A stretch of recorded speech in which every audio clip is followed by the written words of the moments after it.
Good morning, good morning, good morning, good morning. Today's wisdom will be coming from out of the Gospel of Matthew, Matthew chapter number 12, verse 13. That's Matthew chapter 12, verse 13. It reads, Then said he to the man, Stretch forth thy hand.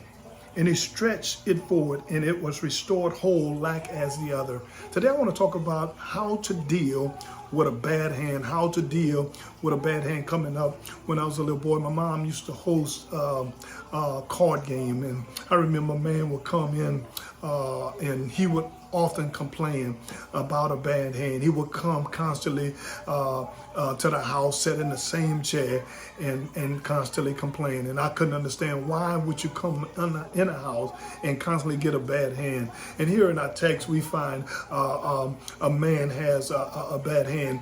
Jesus goes into the synagogue. It's on a Sabbath day, and a man goes there with a withered hand. A hand, of course, it's a problem. It's dry, it's paralyzed.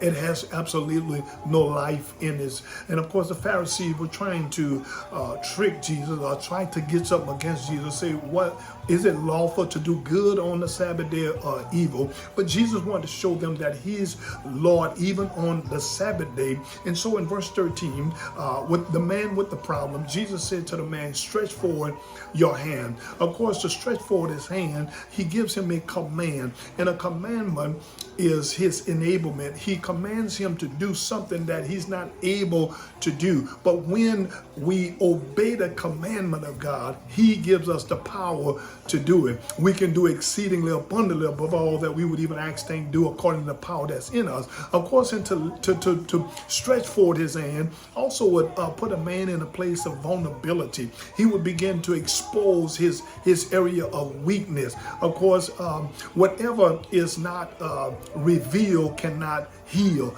We have to uncover ourselves. Of course, in Proverbs 29:13, he who confesses sin, he who covets sin shall not prosper, but he who confess him and forsake him, he shall have mercy.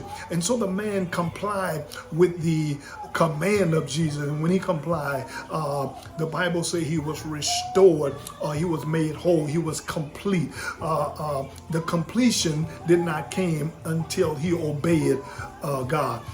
Today you may feel that life has given you a bad hand, and you feel that you have to deal with the hand that you hold. But this man gives us an example, and all we have to do is go into the right place, the place where Jesus is. And whenever Jesus gives us a commandment, we just obey Him. Of course, in Psalm 141 verse 2, he said, let my prayer be set forward as an incense. When I get into that place in the house of prayer, I need to pray unto God and to let my prayer go forward as an aroma, that it would be pleasing unto Him, and the lifting of my hand as an evening sacrifice. The lifting of the hand is just simply me praising unto God. Even in spite of a bad hand, we need to just lift it up to God, lift Him up in prayer and in praise. May God bless you today real good. May He smile upon you, be gracious unto you, and give you peace.